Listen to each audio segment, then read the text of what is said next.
En croire les sondages, les Français apprécient plutôt cette ambiance de réconciliation autour de la table familiale. Quant aux journalistes, même les petites vexations que leur inflige l'Élysée, comme pour leur signifier qu'ils ne sont plus les patrons, n'entament pas le ravissement de nombre d'entre eux. Cher Alain Finkielkraut, vous nous direz si vous continuez à résister aux sirènes macroniennes du pragmatisme, de l'expertise et du consensus. Et puis nous reviendrons dans la deuxième partie de l'émission sur la nouvelle quinzaine anti-Le Pen que nous avons vécue entre les deux tours et les errements de l'antifascisme. Mais commençons par le gouvernement Philippe qui a été salué pas partout, mais disons par beaucoup de médias comme un coup de maître. À peine Libé se déplore, dans Libé on déplore une surreprésentation des diplômés, ce qui est nouveau. Alors quelle est votre impression générale à vous, Alain Finkielkraut, et est-ce que vous êtes aussi ravi qu'un certain nombre de mes confrères?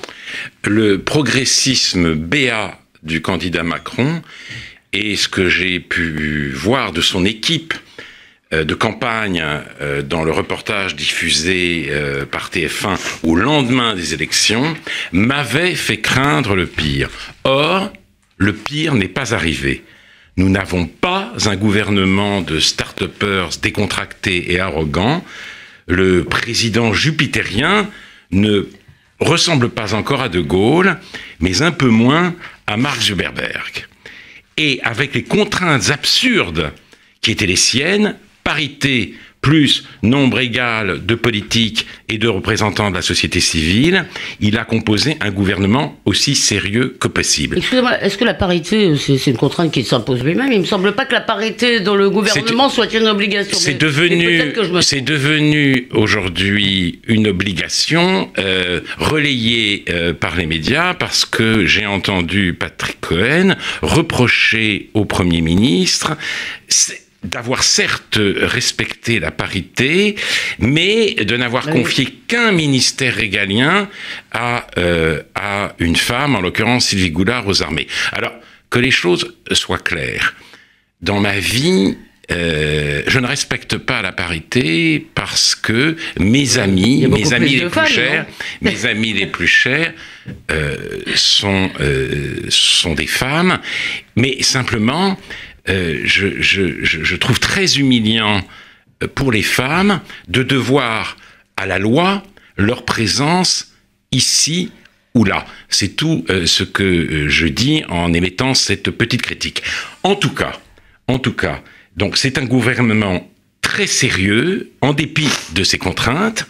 Non seulement la ministre de la Santé, Agnès Buzyn, je crois, semble extrêmement compétente, mais on dit qu'elle veut revenir sur la mesure détestable du gouvernement précédent, qui était la généralisation du tiers payant, et cette mesure achevait le processus de déconsidération des médecins, la prolétarisation de la profession médicale. Comme le dit un médecin généraliste dans le livre de Bensoussan, Une France soumise, la médecine est devenue un bien de consommation, on va faire ses courses, on va chez le médecin, puis on va au parc, pas de problème, c'est gratuit.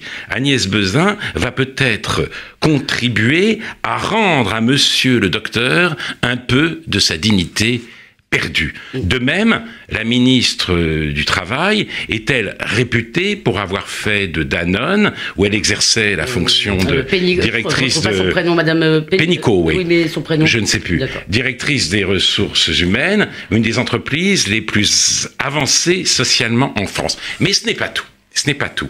Certains ministres ou leurs plus proches collaborateurs ont fait entendre une autre musique que celle du progressisme béat. Nicolas Hulot a cité, en la massacrant, on ne peut pas trop lui demander, la phrase de Camus, que moi-même, je mentionne souvent et je prie... Et que vous avez cessé un peu de citer depuis qu'elle fait tant... Voilà. Qu'elle a tant de succès. Mais 1957... il reçoit le prix Nobel. Chaque génération, sans doute, se croit vouée à refaire le monde. La nôtre, la mienne, c'est pourtant qu'elle ne le refera pas, mais sa tâche est peut-être plus grande. Elle consiste à empêcher que le monde ne se défasse.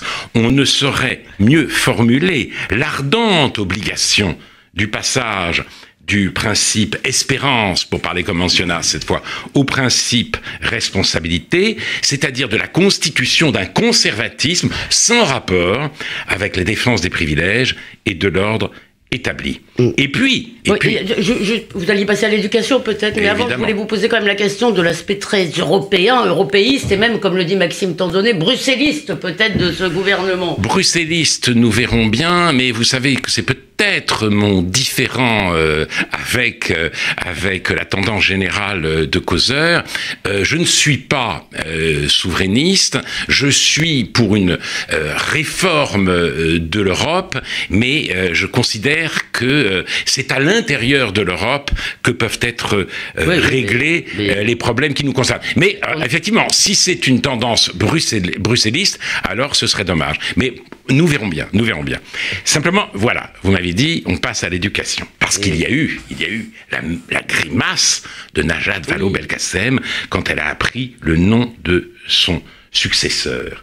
La grimace de cet idéologue cataclysmique est évidemment de très bonne augure.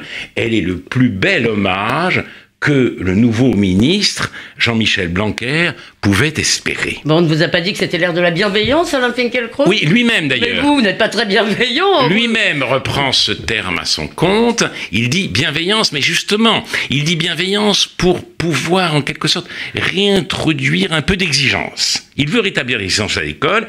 Il est très attaché, c'est vrai, à l'autonomie des établissements. Et comme le dit très bien Natacha Polony, l'autonomie des établissements scolaires ne raconte rien de la perpétuation d'une civilisation par la transmission de sa culture et de ses grandes œuvres littéraires. Mais il n'a pas craint d'encourir les foudres du médiatiquement correct en refusant de diaboliser le concept de récit national et en affirmant que l'enseignement de l'histoire de France n'avait pas pour mandat de criminaliser la France pré-diversitaire. Dans un entretien au Monde. Oui, même dans un entretien. J'ajoute là pour vous faire plaisir qu'il est, semble-t-il, l'inventeur des internats d'excellence qui ont été supprimés par nos amis socialistes. Évidemment. Et puis, j'ai sous les yeux ces propos tenus au mois de mars de cette année par Christophe Querero, qui est désormais son directeur de cabinet. Je peux vous les lire ? Bien sûr. Le véritable enjeu pour le prochain président sera précisément que l'école renoue avec une certaine vision de l'homme, qu'elle s'éloigne d'une technicisation des apprentissages pour transmettre les grands textes, les grandes œuvres d'art, héritage de notre passé qui fondent ce que nous sommes au-delà de nous-mêmes. L'école ne surmontera les crises actuelles qu'en renouant avec l'humanisme qui la constitue et dont elle s'est trop éloignée. Il faut approcher le socle Luceau. Luceau, c'est celui qui a présidé, Michel Luceau, le Conseil national des programmes. Le socle des connaissances. Précieusement ridicule et qui ne peut que compliquer le travail des professeurs. L'enjeu est de revenir au sens et à une relation professeur-élève incarnée. Sinon, Google peut aussi bien faire l'affaire. Et dites-moi, est-ce qu'il n'y aurait pas derrière ces progressistes quelques réacs bontins ?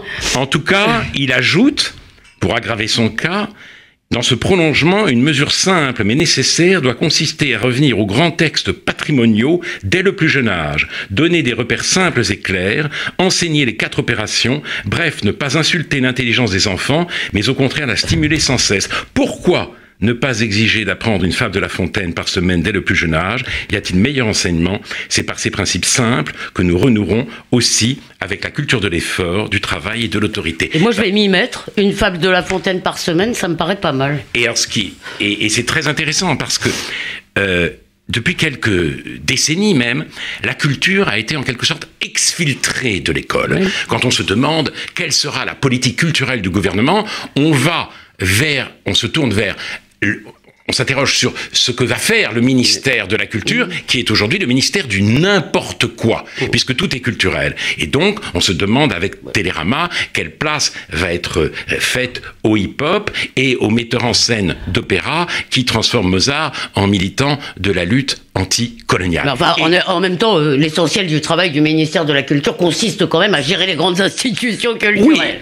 Oui, plus tellement l'essentiel aujourd'hui. En tout cas, le rapatriement de la culture à l'école, la définition du maître comme représentant de la culture, ça me paraît être une très bonne nouvelle, et c'est aux antipodes du progressisme pour qui le but de l'école n'est pas d'éduquer mais d'égaliser, et qui s'indigne déjà au nom des exclus, au nom des défavorisés, d'un retour de l'excellence et même de la diversification de l'offre scolaire. Mais en même temps, le nouveau ministre est quand même prudent, parce que lui ne rompt pas avec le dogme, si vous voulez, qui fait de l'égalité l'objectif final et fondamental de l'école. Mais en même temps, si c'est par prudence, les journaux cons pour gens intelligents ont déjà ce ministre dans le collimateur.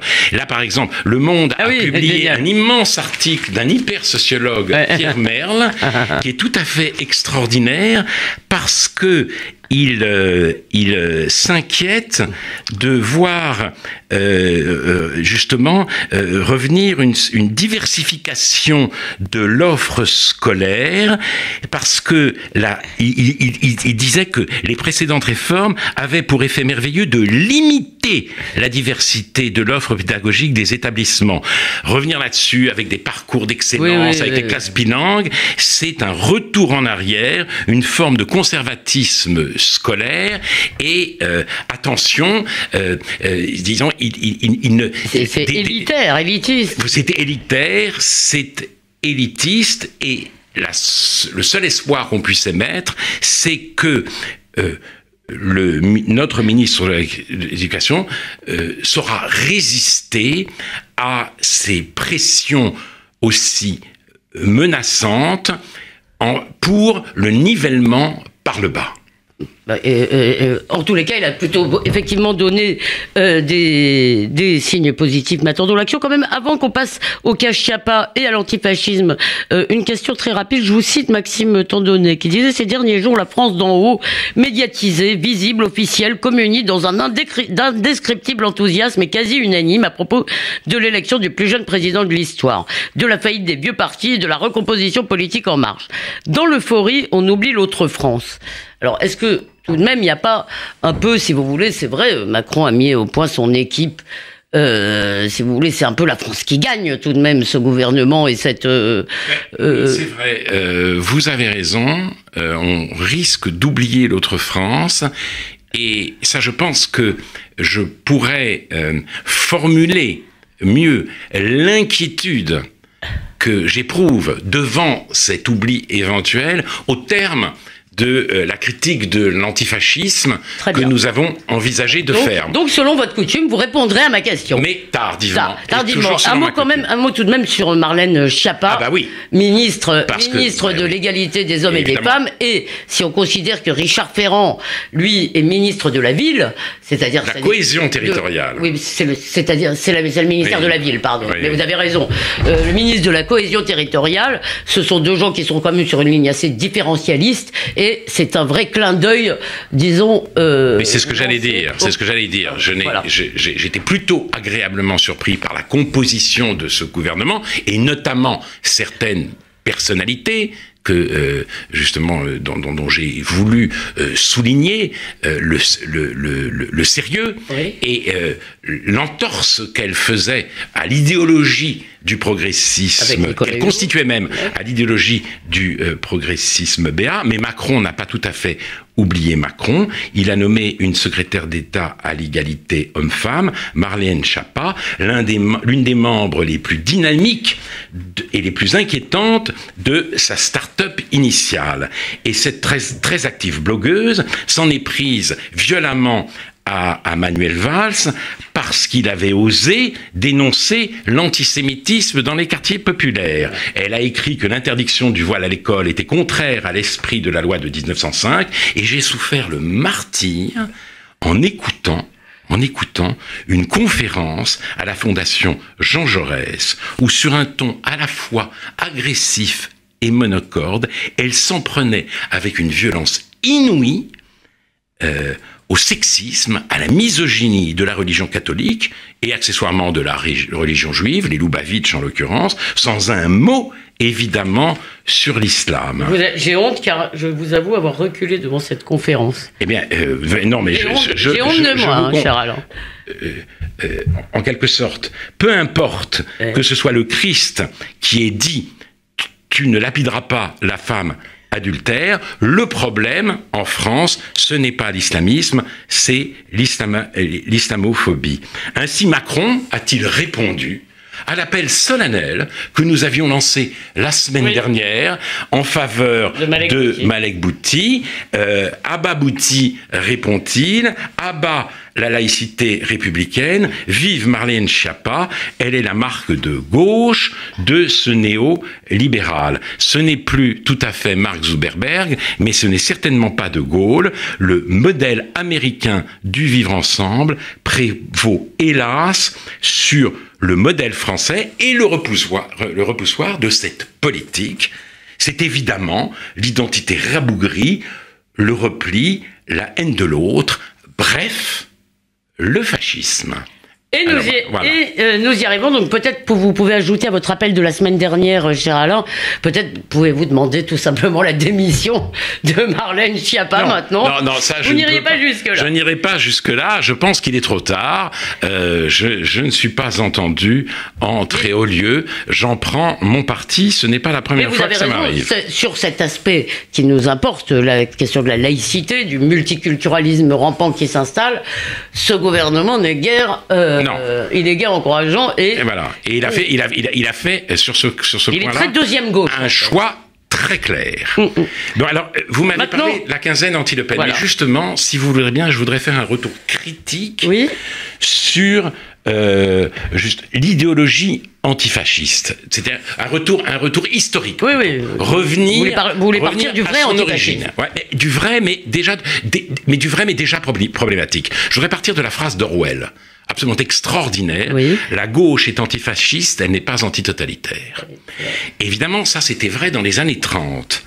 Et en même temps, parce qu'il était très rare à l'époque, les intellectuels, les militants, qui savaient à la fois condamner Staline et Hitler. Est-ce qu'on parlait déjà de totalitarisme? Oui, on commençait. Dans les années 30, on commençait. Ça s'est popularisé avec Hannah Arendt, mais on commençait. Et il est vrai que c'était très difficile, quand bien même on n'utilisait pas le mot, de critiquer les deux tyrannies, parce qu'on utilisait le terme de tyrannie, qu'il fallait une lucidité supérieure pour percevoir l'affinité entre un système qui visait malgré tout à l'égalité de tous et un système qui avait pour finalité explicite d'en finir avec le sentiment du semblable. L'humanité d'un côté, la race de l'autre, réunir sous une même dénomination, sous un même concept, les régimes nés sous des auspices aussi antagonistes, cela n'allait pas de soi. Et puis, il y a eu la guerre, on a donc dû occulter la prise de conscience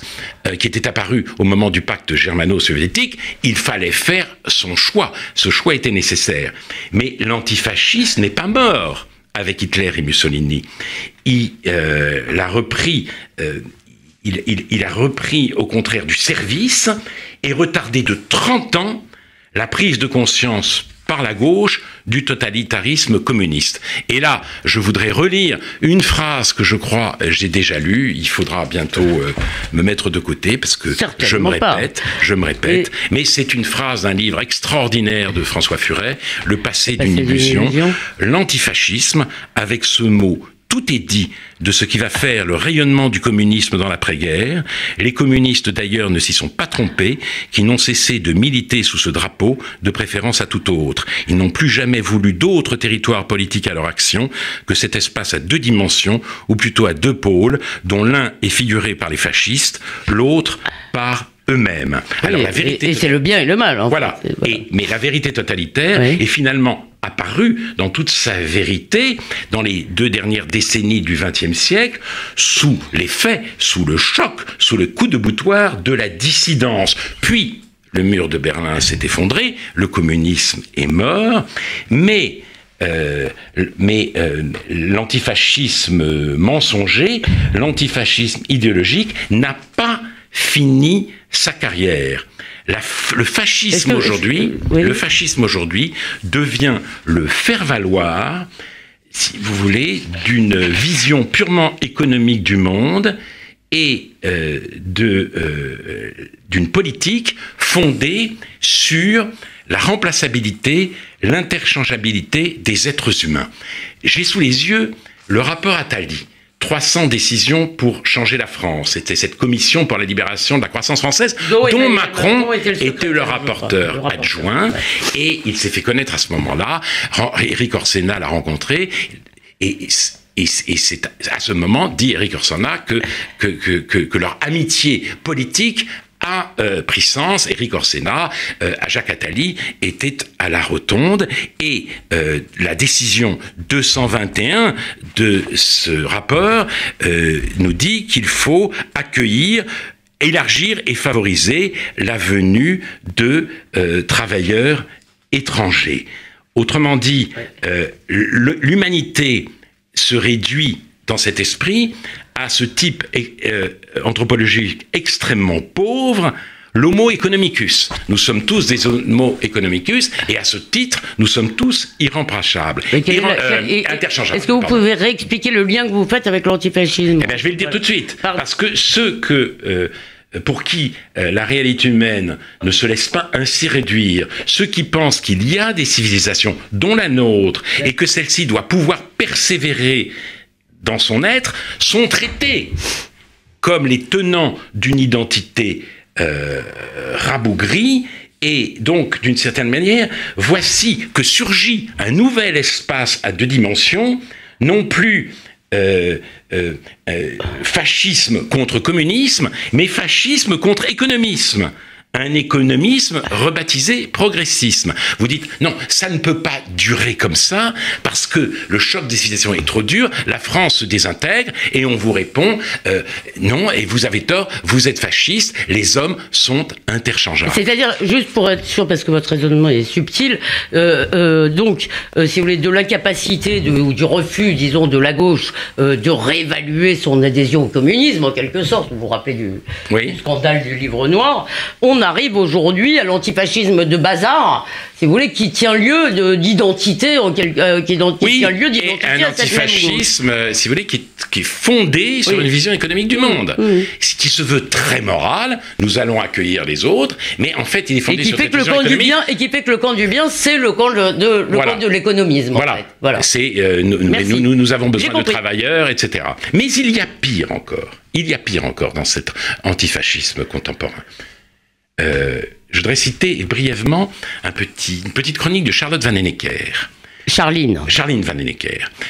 Elle vient d'apprendre que Marion Maréchal Le Pen renonce à la vie politique. Donc elle imite une militante du Front National, Ghislaine, qui est malheureuse de cela, mais qui dit « Oh ben c'est bien, elle va quand même, comme ça, pouvoir s'occuper de sa petite fille et lui apprendre l'allemand. » Et là, le gloussement france-intériste qui tient lieu d'humour dans la France d'aujourd'hui affiche la couleur. L'antifascisme, c'est la forme que prend le mépris des néo-nantis pour les bourgeois à l'ancienne et pour les classes populaires.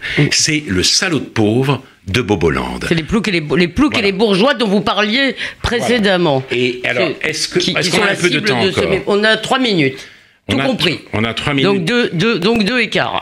Bon, alors, très brièvement, je voudrais aussi citer un texte de Régis Geoffrey, l'écrivain Régis Geoffrey, qui était invité par le Monde à commenter la candidature de Marine Le Pen. Et donc, il a parlé en son nom. Il a dit « je, Marine Le Pen ». Et il a dit ceci: « Je suis la candidate des mal-aimés, des mal-aimants, des nostalgiques, des pessimistes, des souffreteux, des insomniaques, des dyspepsiques, des poitrinaires, des eczémateux, des variqueux, des maniaco-dépressifs, des hypochondriaques, des schizophrènes et des carriers. Venez à moi les nauséeux, vous êtes les symptômes, je suis la maladie, le chancre, le bubon. Croissez et multipliez-vous, soyez les métastases, remplacez peu à peu la population étrangère qui souille l'univers. » Si vous voulez, là, c'est la fascisation de l'antifascisme. Parce que le fascisme, c'est quoi, philosophiquement ? C'est le renversement de la morale biblique. La morale biblique, on va vers les faibles, on va vers les malades. Et là, tout d'un coup, haine des faibles, haine des malades. Et ça va et encore... Bock-Côté, d'ailleurs, avait noté aussi qu'il y avait vraiment des méthodes fascistes dans l'antifascisme, oui, dans la haine exprimée contre la haine. Oui, en effet. Et il conclut... faisant toujours parler Marine Le Pen, je veux d'une France close comme une arche, un grand ventre dont on aurait condamné les accès, un lieu intime où nos concitoyens pourront chicoter museau contre museau comme les souris dans leurs trous. Un lieu unique de reproduction, de vie, de digestion, où nous nous enivrerons de nos émanations patriotes, une boîte dont les Français seront les bienheureuses sardines, macérant dans leur gras fondu. Donc, il invente ici le fascisme xénophile. Le fascisme, c'est la haine de l'autre, et là, que fait-il au nom de l'autre? Il transforme les Français, ses compatriotes, en sous-hommes. Et vous l'avez dit, les antifas, dont la préfecture de police avait très peur si Marine Le Pen était élue, veulent l'embrasement et utilisent aujourd'hui, tous les jours, notamment contre les policiers, des méthodes fascistes. Et on risque de les voir, la discussion de la loi travail risque de voir... Alors, il ne s'agit pas pour nous... Paul-Henriette Lévy a eu la bonté de nous céder le temps de son bulletin de midi. Il faut se dépêcher alors. Il ne s'agit pas pour nous de réhabiliter le Front National. Ce n'est pas un parti fasciste, mais jusqu'à plus informé, c'est un parti indigne de gouverner la France. Ce que je refuse en procédant à cette critique de l'antifascisme, c'est, si vous voulez, de la fascisation de l'angoisse existentielle de tous les Français qui n'ont ni le privilège ni l'envie de devenir des citoyens de Boboland. Oui, les insomniaques, voilà. Ça n'était pas faux, les insomniaques, les dépressifs et les poitrines. Voilà, et il y a aujourd'hui, si vous voulez, un article terrible dans Le Parisien et dans Le Figaro sur ce qui se passe dans le quartier La Chapelle. La Chapelle Pujol. Insultes, harcèlement, violence contre les femmes qui sont harcelées, qui ne peuvent plus aller dans certains cafés. Ça s'est beaucoup aggravé depuis la crise migratoire, dit une des femmes. Il y a des associations prosélytes qui distribuent des repas halal et emmènent les migrants à la mosquée. Le soir, il n'y a que des hommes partout, des trafics aussi d'êtres humains, de drogue, de faux documents, etc. Donc, il faudrait que le ministre de la Cohésion territoriale se saisisse de ce problème, et je ne voudrais pas qu'il fascise ceux qui en ont conscience et qui affirme qu'il faut absolument faire quelque chose. Bon, mais certainement, Clémentine Autain ira certainement se promener dans ce quartier pour nous dire qu'il n'y a aucun problème. Merci en tous les cas d'avoir ramené ici les inquiétudes de l'autre France, cher Alain, et nous continuerons d'ailleurs à le faire et à suivre les grands travaux du président, mais pas seulement, car la politique, heureusement, n'est pas toute la vie. Alors la semaine prochaine d'ailleurs, nous ne serons pas là pour profiter d'un peu de repos. Et en attendant, le dimanche suivant, on peut vous lire dans le dernier Causeur. On peut aussi, bien sûr, réécouter cette émission sur causeur.fr et radio rcj.info. Bonne semaine à vous tous et chers auditeurs. À vous, cher Alain Finkielkraut. Et merci encore à Paul-Henriette pour ce sacrifice de ces titres.